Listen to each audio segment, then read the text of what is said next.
बिस्मिल्लाहिर्रहमानिर्रहीम। मैं उस्मान जावेद मलिक हूँ, इलेक्शन कमीशन ऑफ पाकिस्तान से बराह रास्त हूँ। और आज इलेक्शन कमीशन ऑफ पाकिस्तान में एक गैर मामूली इजलास हुआ और आज के इजलास पर तमाम तर नज़रें लगी हुई हैं, क्योंकि पार्लियामेंट और सूबाई असम्बलियों में जो नंबर गेम है, अरकान कौमी और सूबाई असम्बली की जो नंबर गेम है, वो आज इलेक्शन कमीशन ऑफ पाकिस्तान में डिस्कस हुआ।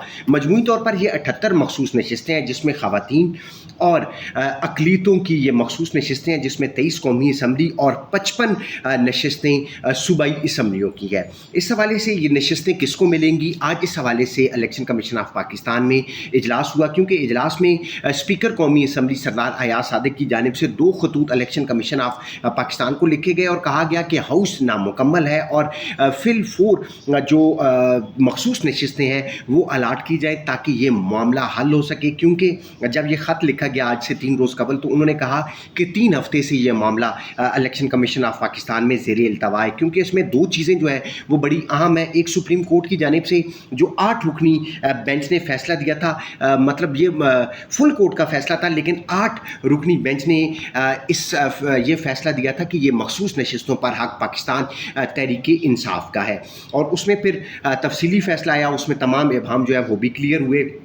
लेकिन मामला फिर इलेक्शन कमीशन ने इस इबाम को दूर करने के लिए सुप्रीम कोर्ट को भेजा हुआ है। लेकिन हम इस वक्त डिस्कस कर रहे हैं आज के इजलास में। आज के इजलास में जो आइनी और कानूनी टीम थी, उनकी जानिब से इलेक्शन कमीशन को ब्रीफिंग दी गई और कहा गया कि ये जो मामला है खतूत का, इसमें स्पीकर कौमी असम्बली के ख़त का जिक्र हुआ और उसकी ब्रीफिंग दी गई। और उस ख़त में 2 जो अहम पॉइंट हैं, एक तो उस ख़त में सुप्रीम कोर्ट के फ़ैसले का जिक्र किया गया और फिर इस ख़त में जिक्र किया गया इलेक्शन एक्ट 2017 में तरमीम से मुतल्लिक, क्योंकि उस तरमीम में ये कहा गया है कि कोई भी मेंबर कौमी और सूबाई असम्बली 3 दिन के अंदर, जो आज़ाद उम्मीदवार हैं वो 3 दिन के अंदर ही किसी सियासी जमात में शरीक होंगे। उसके बाद अगर वो शरीक नहीं होते तो वो आज़ाद मेंबर होंगे, क्योंकि सुप्रीम कोर्ट ने कहा था कि 15 रोज़ का वक्त उनको दिया जाए ताकि वो जो आज़ाद मेंबरान हैं वो किसी भी सियासी जमात यानी कि पाकिस्तान तहरीक इंसाफ में शामिल हो सकें। इस फैसले को, सुप्रीम कोर्ट के फैसले को पार्लियामेंट ने अंडू किया और इलेक्शन एक्ट में तरमीम की गई। उस हवाले से भी आज के ख़त में जिक्र किया गया था और मेंबराने जो लीगल टीम है उसकी जानिब से कहा गया है कि अब क्योंकि कानून साजी हो चुकी है और पार्लियामेंट की जानिब से ये कहा गया है और ख़त का भी उन्होंने बीच में कहा कि कानून साजी होने के बाद अब इन नशिस्तों पर पाकिस्तान तहरीकी इंसाफ का हक़ नहीं बनता। ये नशिस्तें जो हैं वो हुकूमती इत्तेहाद में शामिल जो जमातें हैं, जिसमें JUI है, मुस्लिम लीग नून है, पीपल्स पार्टी है और इसके अलावा इस्तेहकाम पाकिस्तान पार्टी की ये नशिस्तें बनती हैं जो ऑलरेडी अलाट हुई हैं, उसी फार्मूले के तहत दी जाएँ। लेकिन इलेक्शन कमीशन की जानिब से अभी तक फ़ैसला नहीं किया गया, क्योंकि आज के इजलास में मेंबर सिंध और मेंबर बलूचिस्तान शरीक नहीं हुए थे।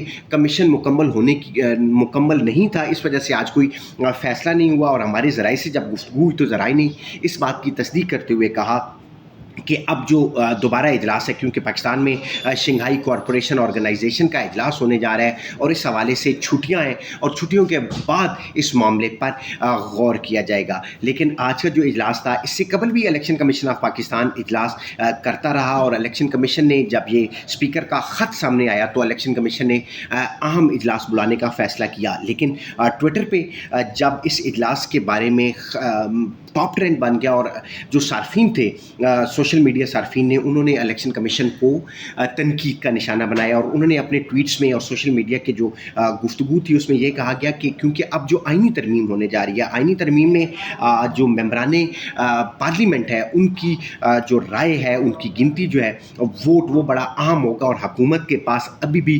2/3 अक्सरियत मौजूद नहीं है। इसीलिए वो मौलाना फजलुर रहमान के मिन्नत तरले कर रहे हैं कि वो हमारा साथ दें और हम आइनी तरमीम कर सकें।